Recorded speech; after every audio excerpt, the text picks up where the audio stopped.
In 2023, Peter Obi received over 6 million votes. That is the highest number ever recorded by a third-party candidate in Nigerian presidential history. He achieved it with no access to federal patronage, no state machinery, and no petroleum bloc funding behind him. Just a message, a movement, and a party that most of the political establishment had written off entirely. Now, before a single campaign rally has been held, before a single nomination form has been collected, the structures being quietly activated against his 2027 prospects are not being assembled on any rally ground in Abuja. They are being built inside courtrooms, inside party caucus rooms, inside the offices of institutions that most Nigerians assume are neutral, professional, and beyond the reach of political calculation. While commentators are busy arguing about who Tinubu's running mate will be in 2027, nobody is asking the more important question: why are so many legal, institutional, and political mechanisms already pointing at one man who has not even declared? What does that tell us about how frightened the political class really is? Stay with me, because this goes much deeper than it looks. Before we go further, if you're new here, Naija Updates 24/7 exists for one reason: to give every Nigerian, wherever you are, whatever region you're from, the political analysis that mainstream media won't touch. Hit subscribe and stay with me. This gets deeper. To understand what is happening, you first need to understand what has changed since 2023, and more importantly, what has not changed. What has not changed is the threat. 6 million votes is not a number that the two dominant parties have forgotten. That figure represents a new political variable in Nigeria, a voter bloc that does not respond to the traditional levers of ethnic mobilization, federal patronage, or zoning arithmetic. That is precisely why it is dangerous, and that is precisely why it is being addressed now, quietly, procedurally, and with full plausible deniability. What has changed is the method. Because nobody in Nigerian politics in 2025 is foolish enough to attempt a frontal assault on a candidate with that kind of popular legitimacy. Instead, what you are seeing is a cluster of legal, regulatory, and party structure developments, each one individually defensible, each one capable of being explained away as routine governance, that have emerged in parallel and that collectively point in one direction. They all disproportionately disadvantage Labour Party's organizational capacity and, by extension, Peter Obi's ability to run a competitive campaign in 2027. The specific developments include renewed pressure on INEC's electronic transmission mandate, proposed amendments to party registration thresholds that would burden newer parties more heavily than established ones, and coordinated litigation challenging LP's internal party structures at the state level in states that happen to be key electoral battlegrounds. Now, who initiated this? That is the most important analytical question, and the answer is no single actor. This is not a conspiracy in the dramatic, smoke-filled room sense of the word. It is something more sophisticated and more difficult to challenge. It is a convergence of interests between actors inside APC and actors inside PDP who, despite being rivals for power, share one overriding common goal: preventing a credible third-party challenge from reaching the general election in competitive condition. The reason this is happening now, 24 months before the election, is precisely because acting now provides cover. Build the legal terrain today, set the administrative rules today, and by the time 2027 arrives, every intervention will have the appearance of settled law and institutional precedent. It will look like due process. It is not. This is not without historical precedent in Nigeria. The same structural method was used against MKO Abiola in the lead-up to 1993, not through a single dramatic decree, but through a quiet sequence of seemingly procedural interventions, each deniable on its own, collectively fatal. The lesson that Nigerian political history teaches over and over is this: the most effective political elimination is never announced. It unfolds through process. And there is one specific institution at the center of this process, one that most Nigerians never think about, that has the power to make or break this entire calculation. We will come back to that institution. Keep that question open in your mind as we go deeper. Let us talk about the institutions, because this is where the mechanism becomes concrete. The first and most visible institution is INEC, the Independent National Electoral Commission. INEC's rules on party financing thresholds, on voter verification protocols, and on polling unit delimitation directly determine whether Labour Party can field competitive agents at all 176,000 polling units across the country. Any administrative tightening of those rules, even one framed publicly as an anti-fraud reform, even one that sounds entirely reasonable, structurally disadvantages newer parties with thinner state-level infrastructure. Labour Party, whatever its national profile, does not have the same depth of ward-level organization that APC and PDP have built over decades. INEC's discretion in interpreting its own enabling act has historically been a tool. Under Section 78 and Section 228 of the 1999 Constitution, that discretion is wide and its exercise is difficult to challenge in real time. The second institution is the federal judiciary, specifically at the trial court level, not the appellate courts. Multiple Labour Party ward-level suits are currently pending across Anambra, Rivers, Delta, and Lagos states. Now, the purpose of these suits is not necessarily to win in court. That is the important point. The purpose is attrition, to exhaust the party's financial and organizational resources in litigation rather than in voter mobilization. This is a documented strategy in Nigerian electoral politics. The Electoral Act of 2022 narrowed the timelines for pre-election matters, but it left enough procedural room for objections that can delay substantive rulings past the critical candidate certification deadlines. You do not need to win the case, you just need the case to remain unresolved at the right moment. The third institution is the Federal Security Architecture, specifically the DSS, and adjacently the ICPC and CBN. Intelligence briefings against political actors, even the ones that are entirely unsubstantiated, can trigger asset declaration queries, account freezes, and travel disruptions. None of these require a criminal conviction. All of them require time, money, and legal resources to contest. For a party that is already stretched thin between factional disputes and ward-level litigation, that kind of pressure doesn't need to succeed to be effective, it just needs to drain. Now, here is something that almost no analyst has put on record. Two of the sitting judges currently handling LP's structural challenges in the South-South were elevated to their current positions in the same quarter. Judicial elevation in Nigeria is controlled by the National Judicial Council, whose composition is subject to executive influence. I am not alleging that these judges are biased. What I am telling you is this: follow the structure. Ask who elevated them, when, and why those particular cases are before those particular courts. The most important point to understand about all of this is what is not being targeted. Peter Obi personally is constitutionally eligible to contest the 2027 election. There is no legal basis to bar him from running. What is being targeted is not the man, it is the vehicle.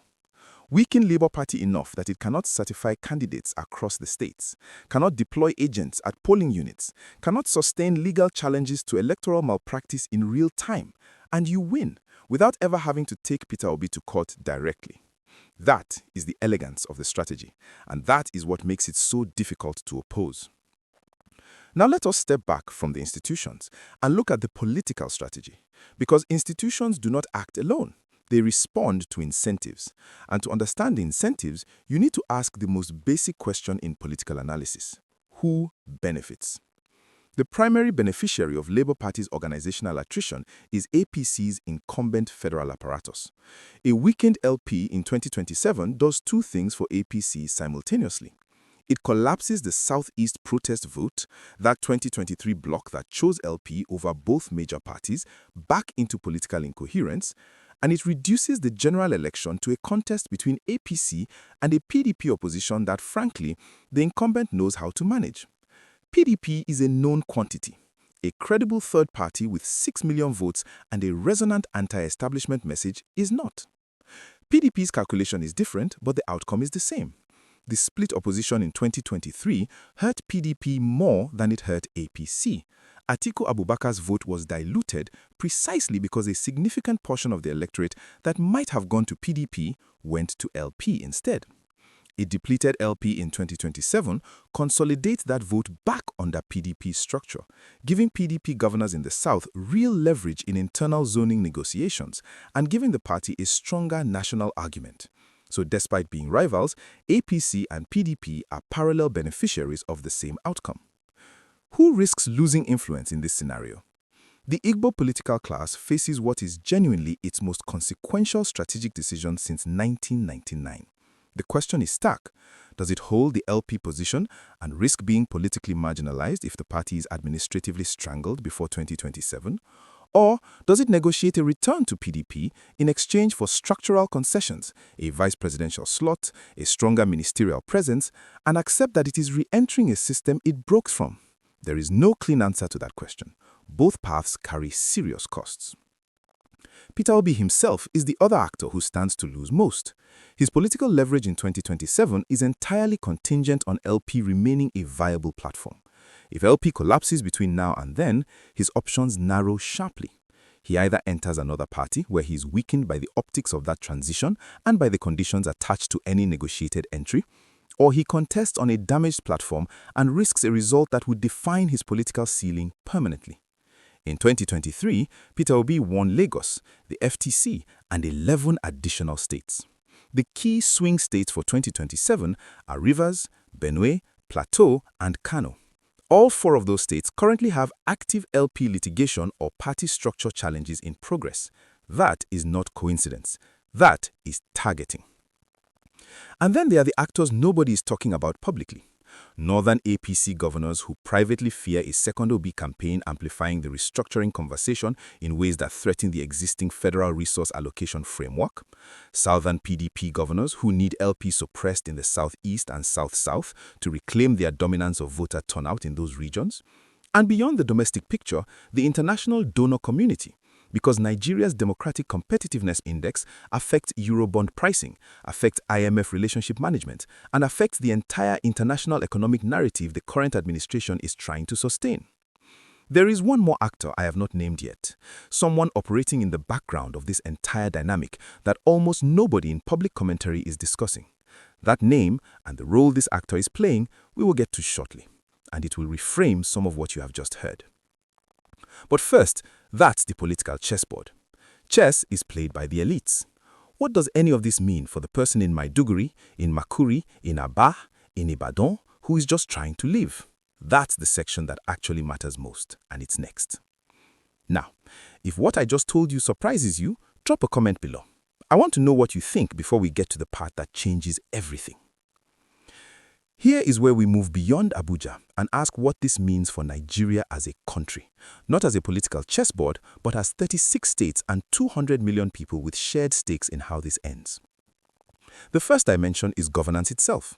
Labour Party's competitive viability, whatever you think of the party or its candidate, is currently the only structural pressure compelling APC and PDP to moderate their positions on devolution and fiscal federalism.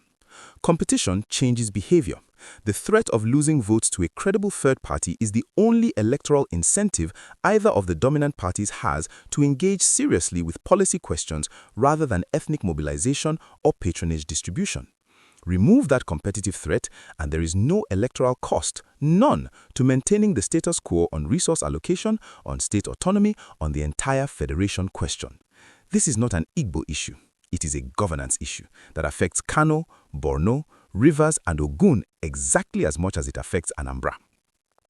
The second dimension is economic. The 2023 Obi campaign was the first time in a generation that a presidential candidate made fiscal competence, not zoning, not religion, not ethnic arithmetic, the central campaign message. That was a political innovation, regardless of your view on the candidate. The suppression of that candidacy in 2027 removes the accountability pressure it generates. The consequence is not ideological, it is material. It reduces the pressure on subsidy reform management, on foreign exchange policy, on the federal debt trajectory, and on the quality of economic argument that any incumbent must produce when facing a credible challenger who has made competence the standard. The third dimension is the ethnic and interfaith picture, and this one requires particular care. The dominant media narrative frames Obi's support base as Igbo and young. Both descriptions are significant oversimplifications. His 2023 performance in Kaduna, in Kano urban areas and across the Middle Belt represented a cross-ethnic, cross-religious coalition of fiscal frustration that has not been assembled in Nigerian presidential politics since 1993. Suppressing LT in 2027 does not suppress Igbo political expression. It suppresses that cross-ethnic coalition and the political space it represents, a space that voters from every region and every faith tradition had begun to occupy. The fourth dimension is security. Perceived electoral manipulation in the Southeast has historically preceded elevated activity from secessionist movements. A 2027 election perceived as structurally rigged against a candidate with Igbo identity, regardless of whether it actually was rigged, carries a genuine security dimension. That is not a threat. It is a pattern the security establishment has modeled and knows well. And now, the institution I ask you to keep in mind. It is the National Judicial Council. Because if LP's state-level structural challenges are not resolved by the third quarter of 2026, the party faces a scenario in which it cannot certify candidates within INEC's statutory timelines. No court order required, no dramatic ruling, just procedural delay running past a deadline with the result that LP either appears on the ballot in a degraded form or does not appear at all in certain states. The mechanism does not need to be visible to be effective. The international dimension of this story is underreported, and for Nigerians in the diaspora in particular, it is directly relevant. The United States State Department statement following the 2023 Nigerian presidential election expressed concern about irregularities but stopped short of formal censure. That posture reflected a calibrated diplomatic calculation. Nigeria is too strategically significant for the U.S. to alienate over electoral process concerns at the margin. But 2027 is a different context. The U.S. Democracy Defense Fund and EU electoral observation missions are already in the scoping phase for 2027. Any systematic pre-election institutional interference, particularly if it can be shown to target a specific candidate or party rather than reflecting general administrative reform, risks triggering a different kind of conversation. The Leahy Law Framework, which conditions U.S. security assistance on human rights compliance, has been applied in African electoral contexts before. Nigeria's security assistance relationship with the United States is not immune to that conversation. On the economic side, Nigeria is currently operating in what is essentially an IMF-adjacent fiscal adjustment program. The political credibility of the 2027 electoral outcome will directly feed into investor confidence, Eurobond pricing, and the current administration's ability to sustain its subsidy reform narrative internationally. A 2027 election that is perceived as engineered, regardless of who wins, undermines the democratic legitimacy argument that Nigeria needs to make to international capital markets. That has a cost that is measured in basis points on debt and ultimately in the exchange rate that every Nigerian experiences at the market. Here is something that the major outlets have not reported. At least 2 diaspora-focused Nigerian civil society organizations in the United Kingdom with traceable funding infrastructure are already constructing 2027 electoral litigation observer networks. They are not waiting to react to what happens during the election. They are positioning before it. The important question is not that they exist. Civil society observation is legitimate and necessary. The question is who they are coordinating with domestically and what that coordination will produce in terms of international pressure if the pre-election institutional picture continues in its current direction. For Nigerians in the United Kingdom, United States, and Canada, the 2023 election produced the highest level of diaspora-linked political mobilization in recorded Nigerian electoral history. That energy does not dissipate. It either channels into constructive civic engagement, voter education, legal support for opposition party structures, documentation of institutional conduct, or it channels into something less productive if the 2027 process is perceived from the outside as predetermined. Diaspora Nigerians are not observers, they are stakeholders, and their remittances, approximately $20 billion annually, represent one of the few remaining buffers between Nigeria's current account position and a balance of payments crisis. Their relationship to the political legitimacy of the Nigerian state is not sentimental, it is structural. All of that is the argument this video has been making, but there are serious, credible analysts who say this entire framing is wrong, and their argument deserves a genuine hearing before we move to the conclusion. The strongest counterargument is the one that is most uncomfortable to acknowledge, that a significant portion of LP's current difficulties are not externally imposed, they are self-inflicted. The factional dispute between the Julius Abure-led and Lamidia Papa-led wings of LP predates any coordinated suppression campaign. The party's internal governance failures, its inability to resolve its own leadership questions, its inconsistency in state-level party administration reflect organizational immaturity, not just external targeting. Institutional attrition is real, but a party that is simultaneously fighting itself in court is not a party whose vulnerabilities are entirely someone else's creation. That is a fair point. Serious analysis requires acknowledging it. The second counter-argument concerns the nature of Obi's 2023 performance. A number of credible political analysts have argued that the Obedient Coalition was essentially a protest phenomenon, specific to the disillusionment of 2023, to the particular economic conditions of that moment, and to the novelty of a candidate who had not yet been tested by the responsibilities of the presidency.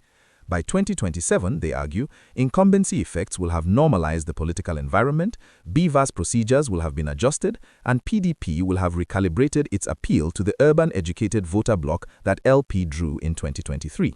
On this reading, LP's 2023 performance was a ceiling, not a floor, and its 2027 vote would diminish regardless of institutional conditions.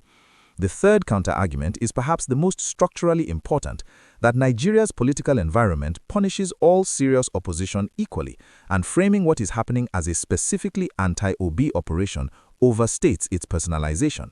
The machinery of incumbent advantage, security service deployment, INEC administrative discretion, judicial tenure management has been used against Atiku Abubakar across multiple election cycles. It was used against Muhammadu Buhari before 2015.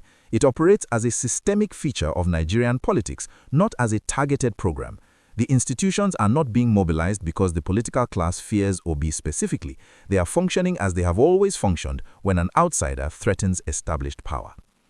These are serious arguments.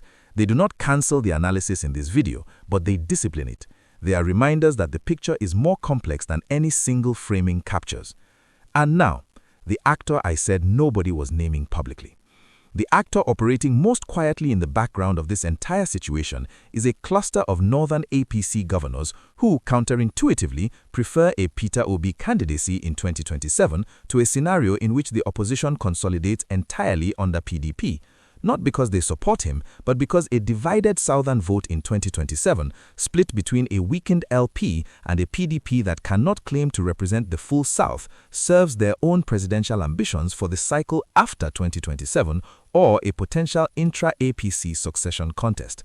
Some of what looks like suppression might actually be a controlled burn strategy by actors who want Obi on the ballot, but damaged.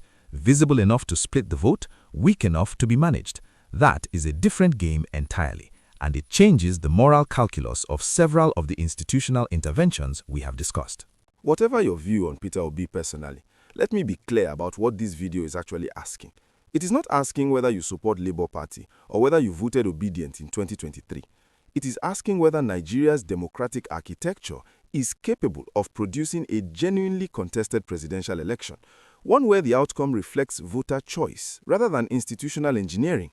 That question matters in Kaduna, it matters in Lagos, it matters in Owerri and in Bauchi and in Port Harcourt. It matters for every Nigerian, regardless of party, because a system that can be structurally arranged against one candidate can be structurally arranged against any candidate. The precedent is the problem. Let us close with what to actually watch, because analysis without forward signaling is just commentary. Labour Party faces its most decisive internal test within the next 12 months. The question is simple but consequential. Does it resolve its factional dispute, rebuild its state-level infrastructure, and present INEC with a legally coherent party organization ahead of candidate certification timelines? Or does it fragment further, becoming legally uncompetitive, not because of external pressure, but because of internal collapse? That distinction matters for how we interpret 2027 when it arrives. Peter Obi himself is facing a strategic inflection point. A pivot into PDP under a negotiated power-sharing arrangement is not impossible, and the signals to watch are his public engagements from the third quarter of 2025 onward. If you start seeing PDP governors speaking warmly about Obi's national stature, If you start seeing reconciliation language in Abuja political circles around his positioning, read that as confirmation that the institutional pressure strategy is working, that he is being guided toward the safety of a party where he can be managed rather than feared. APC, meanwhile, will almost certainly pursue two parallel tracks, continuing to deepen LP's legal attrition at the state level through proxies, while keeping back-channel lines open to Obi personally. The goal is optionality. If LP survives and Obi runs strong, APC wants the option of a last-minute accommodation. If LP collapses, APC wants the institutional record to show it was uninvolved. INEC will face two specific pressure points heading into 2026. Its electronic verification infrastructure, which in 2023 benefited LP disproportionately in urban polling units, and its party audit process, which determines which parties are legally certified to present candidates. Watch the INEC chairman's public statement on both issues from the second half of 2025. The signal that would most clearly confirm that this analysis is correct is a Federal High Court ruling on LP's structural disputes, either resolved or deliberately delayed past the December 2025 window. The other signal to watch is movement in Northern APC governors' public rhetoric on the restructuring question. If they begin engaging it substantively, it signals that the political terrain is more open than it appears. If they go silent on it, it signals consolidation around an incumbent protection strategy for 2027. Here is the number that the political class should think about carefully. In 2023, Labour Party received 6.1 million votes with a party that had existed as a serious political vehicle for fewer than 2 years. Every time a political system successfully suppresses a challenger, it does not eliminate the demand that challenger represents. It compresses it. And compressed political demand in Nigeria, as 1993 demonstrated, as 2015 demonstrated, does not stay compressed indefinitely. If 2027 produces a race between APC and PDP without credible third-party competition, voter turnout will likely decline further eroding the democratic legitimacy of whichever government emerges. The institutional cost of that outcome is not borne by Peter Obi, it is borne by the Nigerian Republic. We opened this analysis with a question. Why are so many legal, institutional, and political mechanisms already pointing at one man who has not even declared for 2027?